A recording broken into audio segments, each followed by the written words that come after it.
Hello friends. स्वागत है आपका हमारे यूट्यूब चैनल आर के हिंदी कहानियों में।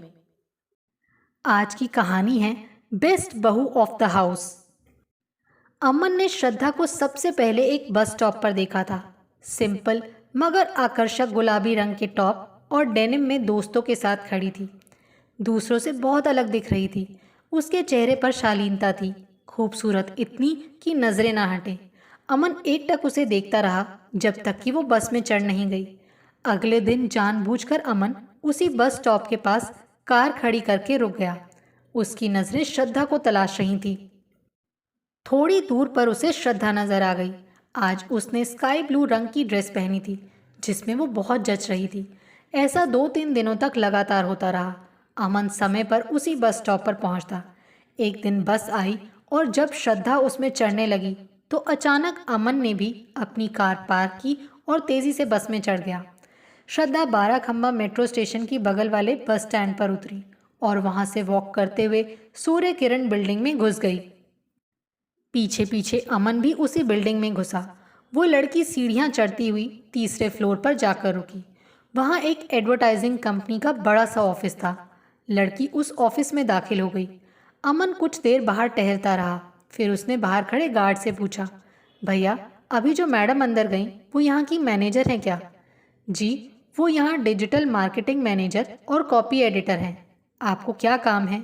क्या आप श्रद्धा मैडम से मिलना चाहते हैं? जी हाँ, मैं मिलना चाहता हूँ, अमन ने कहा। ठीक है, मैं उन्हें खबर करके आता हूँ, कहकर गार्ड अंदर चला गया और कुछ ही देर में निकल आया। उसने अमन को अंदर जाने का इशारा किया। अमन अंदर पहुंचा तो चपरासी उसे श्रद्धा के कैबिन तक ले गया। कैबिन बहुत आकर्षक था। सारी चीजें करीने से रखी हुई थी। एक कोने में छोटे छोटे गमलों में कुछ पौधे भी थे। अमन को बैठने का इशारा करते हुए श्रद्धा उसकी तरफ मुखातिब हुई। अमन उसे देखता रह गया। दिल का प्यार आंखों में उभर आया। श्रद्धा अमन से पहली बार मिल रही थी। उसने सवालिया नजरों से देखते हुए पूछा, जी हाँ, बताइए, मैं आपकी क्या मदद कर सकती हूँ? एक्चुअली मेरी एक कंपनी है, हम स्नैक्स आइटम बनाते हैं। मैं आपसे अपने प्रोडक्ट्स की ब्रांडिंग और एड कैंपेन के सिलसिले में बात करना चाहता हूँ। आप कॉपी एडिटर भी हैं, सो आपसे एड भी लिखवाना था। मगर मैं ही क्यों? श्रद्धा ने कहा। तो अमन को कोई जवाब नहीं सूझा। फिर कुछ सोचता हुआ बोला, दरअसल मेरे एक दोस्त ने आपका नाम रेफर किया था। इस कंपनी के बारे में भी बताया था, काफ़ी तारीफ की थी। चलिए ठीक है, हम इस सिलसिले में विस्तार से बात करेंगे। अपने कुछ सहयोगियों के साथ मैं आपके मैनेजर की एक मीटिंग फिक्स कर देती हूँ।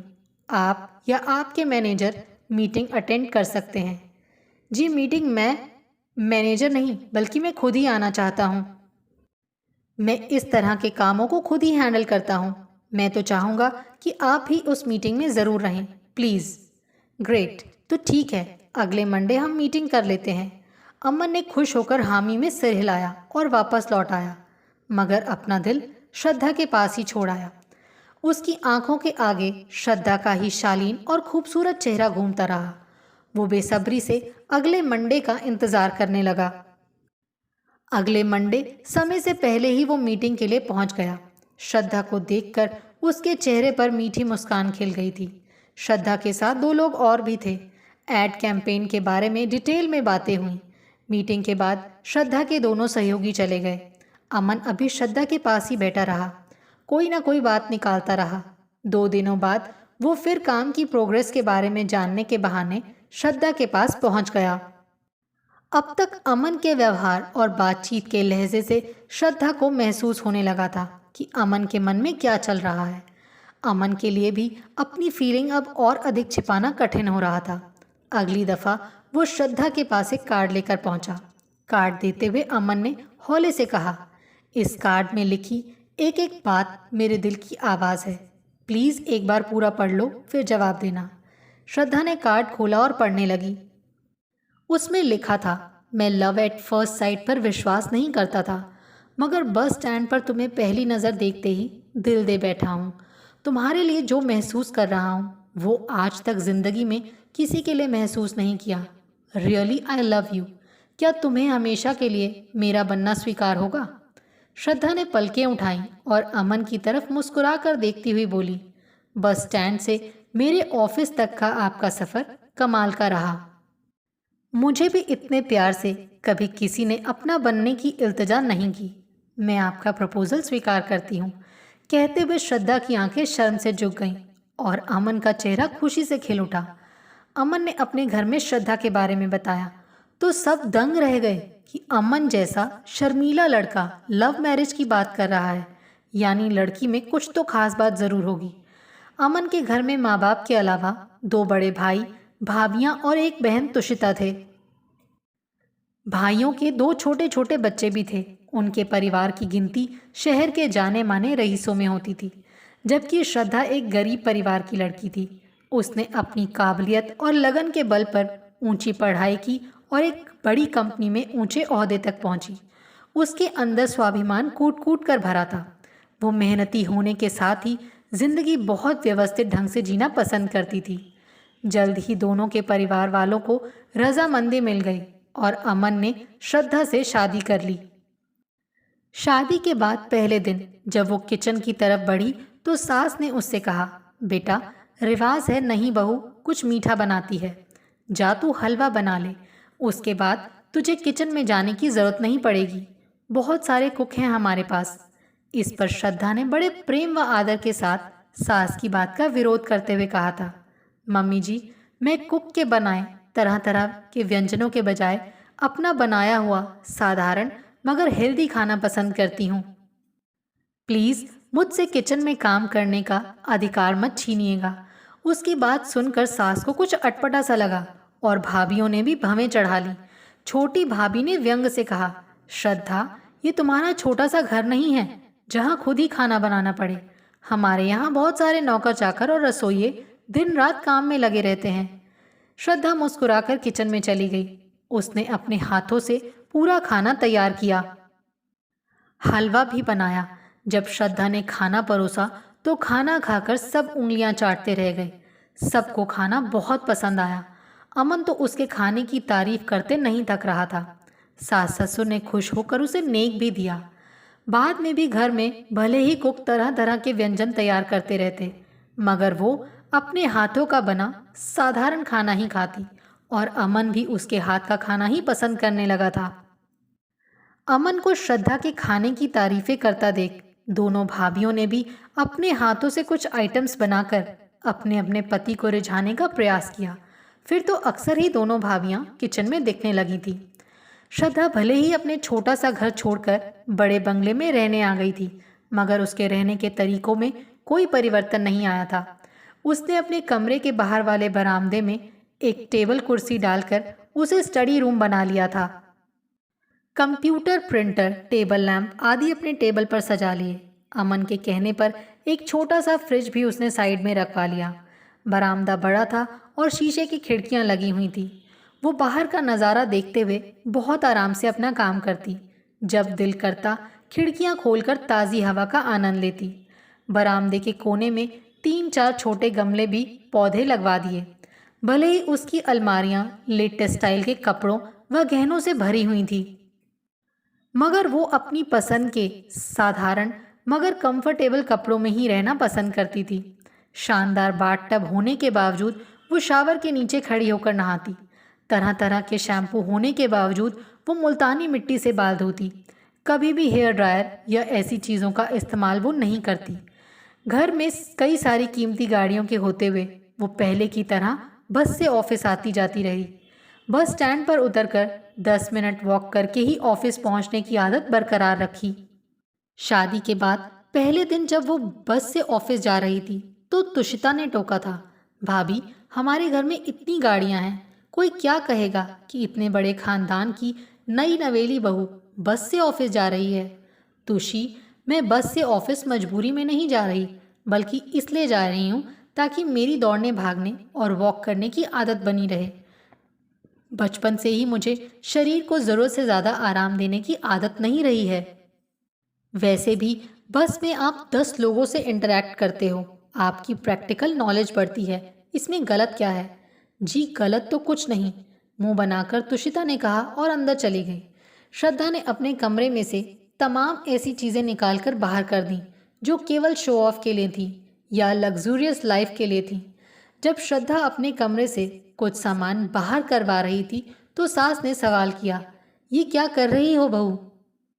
मम्मी जी, मुझे कमरा खुला खुला सा अच्छा लगता है। जिन चीज़ों की ज़रूरत नहीं उन्हें हटा रही हूँ। आप ही बताइए, नकली फूलों से सजे इस कीमती फ्लावर पॉट की बजाय क्या मिट्टी का ये गमला और इसमें मनी प्लांट का पौधा अच्छा नहीं लग रहा? बाजार से खरीदे गए इन शो पीसेस के बजाय मैंने अपने हाथ की बनाई हुई कलात्मक चीज़ें दीवार पर लगा दी हैं। आप कहें तो हटा दूँ, वैसे मुझे तो अच्छी लग रही हैं। नहीं नहीं, रहने दो, दूसरों को भी तो पता चले कि हमारी छोटी बहू में कितने हुनर हैं, कहकर सास ने चुप्पी लगा दी।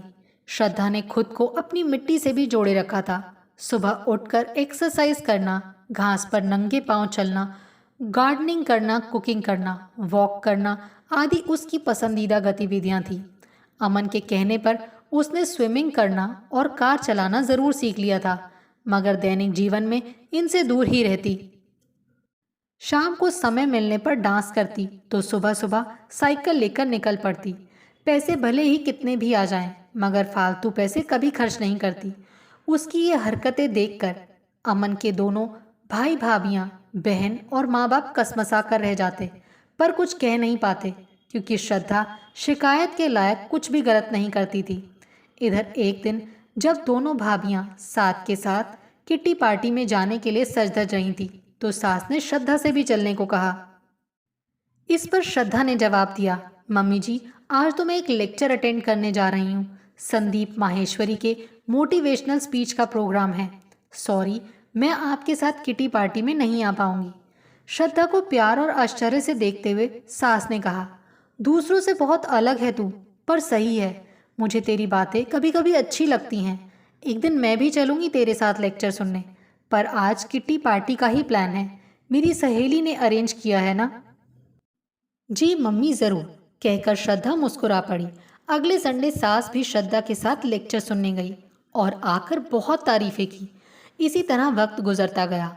शुरू में श्रद्धा की आदतों और हरकतों से चिढ़ने और पसंद ना करने वाली श्रद्धा की सास, ननद और भाभियां धीरे धीरे उसके रंग में रंगती चली गईं। अब वो अक्सर कार अवॉइड कर देती। घर की पार्किंग में महंगी व आलीशान कारों के साथ अब छोटी कारें भी खड़ी हो गईं। सास और भाभियां कई बार उसके साथ लेक्चर अटेंड करने पहुंचने लगीं। उन्हें भी समझ आ रहा था कि किटी पार्टीज में गहने कपड़ों का शो ऑफ करने या बिचिंग करने में समय बर्बाद करने के बजाय बहुत अच्छा है नई बातें जानना और जीवन को दिशा देने वाले लेक्चर व सेमिनार अटेंड करना, ज्ञान बढ़ाना, किताबें पढ़ना और कला दीर्घा जैसी जगहों में जाना। श्रद्धा ने कुछ किताबें और पत्रिकाएं खरीदी थी और उन्हें अपने कमरे की एक छोटी सी अलमारी में करीने से लगा दिया था। पर धीरे धीरे जब किताबों और पत्रिकाओं की संख्या बढ़ने लगी तो अमन के कहने पर उसने घर के एक कमरे को छोटी सी लाइब्रेरी का रूप दे दिया और सारी किताबें व पत्रिकाएं वहां सजा दी। अब तो परिवार के दूसरे सदस्य भी आकर वहां बैठते और शांति व सुकून के साथ पत्रिकाएं और किताबें पढ़ते। श्रद्धा से प्रभावित होकर धीरे धीरे घर का माहौल बदलने लगा था। दोनों भाभियों ने कुक को हटाकर खुद ही किचन का काम संभाल लिया तो सास ने भी घर के माली का हिसाब कर दिया। अब सास बहू मिलकर गार्डनिंग करती। श्रद्धा की देखा देखी भाभियां खुद कपड़े धोने, प्रेस करने और घर को व्यवस्थित रखने की जिम्मेदारियां निभाने लगी थी। तुषिता भी अपने छोटे मोटे सारे काम खुद निपटा लेती। इसी तरह के परिवर्तनों का एक सकारात्मक प्रभाव ये पड़ा कि परिवार के सदस्य अपना ज़्यादा से ज़्यादा समय एक दूसरे के साथ बिताने लगे। खाना बनाते समय जहां दोनों भाभियों सास और श्रद्धा को आपस में अच्छा समय बिताने का मौका मिलता, वहीं घर के सभी सदस्य प्यार से एक ही डाइनिंग टेबल पर बैठकर खाना खाने लगे। खाने की तारीफें होने लगी। घर की बहुओं को और अच्छा करने का प्रोत्साहन मिलने लगा। वहीं गार्डनिंग के शौक ने सास के साथ श्रद्धा की बॉन्डिंग बेहतर कर दी। अब तुषिता भी गार्डनिंग में रुचि लेने लगी थी। ननद और सास के साथ श्रद्धा इन पलों को खूब आनंद लेती। इसी तरह शॉपिंग के लिए नौकरों को भेजने के बजाय श्रद्धा खुद अमन को लेकर पैदल बाजार तक जाती। मॉल के बजाय वो लोकल मार्केट से सामान लेना पसंद करती। फल सब्जियां भी खुद ही लेकर आती। श्रद्धा को देखकर बाकी दोनों भाभियां भी संडे शाम को अक्सर अपने पति को लेकर शॉपिंग के लिए निकलने लगी। उन्हें अपने पति के साथ समय बिताने का अच्छा मौका मिल जाता था। समय के साथ परिवार के सभी सदस्यों को नौकरों पर निर्भर रहने के बजाय खुद अपना काम करने की आदत लग चुकी थी। घर में प्यार और शांति का माहौल था। व्यापार पर भी इसका बहुत सकारात्मक प्रभाव पड़ा। उनका व्यापार चमचमाने लगा था। बड़े बड़े ऑर्डर्स मिलने लगे। दूर दूर तक उनके आउटलेट्स खुलने लगे थे। हर तरह के पारिवारिक, व्यावसायिक और सामाजिक विवाद समाप्त हो चले थे। श्रद्धा के अच्छे व्यवहार का नतीजा था कि रिश्तेदारों और पड़ोसियों के साथ उनके संबंध और भी ज़्यादा सुधरने लगे थे। किसी रिश्तेदार या पड़ोसी के साथ घर के किसी सदस्य का विवाद होता तो श्रद्धा उसे समझाती, उसकी गलतियों की तरफ ध्यान दिलाती। वो समझाती कि पड़ोसियों और रिश्तेदारों से अच्छे रिश्ते के लिए थोड़ा सब्र कर लेना और एक दूसरे को माफ़ कर देना भी ज़रूरी होता है। इससे रिश्ते गहरे हो जाते हैं। श्रद्धा की सोच और उसके व्यवहार का तरीका घर के सभी सदस्यों पर असर डाल रहा था। उनकी जिंदगी बदल रही थी। इसी दौरान एक दिन शाम के समय सास का फ़ोन आया। वो काफ़ी घबराई हुई आवाज़ में बोली, श्रद्धा बेटा, तू जल्दी से सिटी हॉस्पिटल पहुंच जा। तेरी अलका भाभी का एक्सीडेंट हो गया है। वो तुषिता के साथ स्कूटी पर जा रही थी, तभी किसी ने टक्कर मार दी। अलका को बहुत गहरी चोट लगी है। मैं और तुषिता हॉस्पिटल में हैं। तेरे दोनों जेठ आज बिजनेस के सिलसिले में ग्रेटर नोएडा गए हुए हैं। उनको आने में देर हो जाएगी। अमन भी लगता है मीटिंग में है, फ़ोन नहीं उठा रहा। कोई नहीं माँ, आप घबराओ नहीं, मैं तुरंत आती हूँ। श्रद्धा ने तुरंत कैब किया और सिटी हॉस्पिटल पहुँच गई। अलका के सिर में गहरी चोट लगी थी। उसका खून काफ़ी बह गया था। उसे तुरंत ऑपरेट करना था, खून भी चढ़ाना था। श्रद्धा ने डॉक्टर से अपना खून देने की बात की क्योंकि उसका ब्लड ग्रुप भी ओ पॉजिटिव था। फटाफट सारे काम हो गए। आते समय श्रद्धा अपनी चेकबुक भी साथ लाई थी। डॉक्टर ने 2 लाख रुपए जमा करने को कहा। उसने तुरंत जमा कर दिए। शाम तक घर के बाकी लोग भी हॉस्पिटल पहुंच गए थे। अलका अभी आईसीयू में ही थी। उसे होश नहीं आया था। अगले दिन डॉक्टर्स ने कहा कि अब अलका खतरे से बाहर है, मगर अभी उसके एक पैर की सर्जरी भी होनी है क्योंकि इस दुर्घटना में उसके एक पैर के घुटने से नीचे वाली हड्डी डैमेज हो गई थी। सो उसे भी ऑपरेट करना था। आनन फानन ये काम भी हो गया। 1 सप्ताह हॉस्पिटल में रहकर अलका घर आ गई, मगर अभी भी उसे करीब 2 महीने बेड रेस्ट पर रहना था। ऐसे समय में श्रद्धा ने अलका की सारी जिम्मेदारियां उठा ली। उसने ऑफिस से 15 दिनों की छुट्टी ले ली। अलका के सारे काम वो अपने हाथों से करती, यहाँ तक कि उसके बच्चों को तैयार करके स्कूल भेजना, स्कूल से लाना, पढ़ाना, खिलाना पिलाना, ये सब श्रद्धा करने लगी। ऑफिस ज्वाइन करने के बाद भी वो सारी जिम्मेदारियां बखूबी उठाती रही। हालांकि अब तुषिता भी यथासंभव उसकी मदद करती। धीरे धीरे ये कठिन समय भी गुजर गया। अलका अब ठीक हो गई थी। सारा परिवार श्रद्धा के व्यवहार की तारीफ करते नहीं थकता था। उसने अपने प्यार भरे व्यवहार से सबको अपना मुरीद बना लिया था।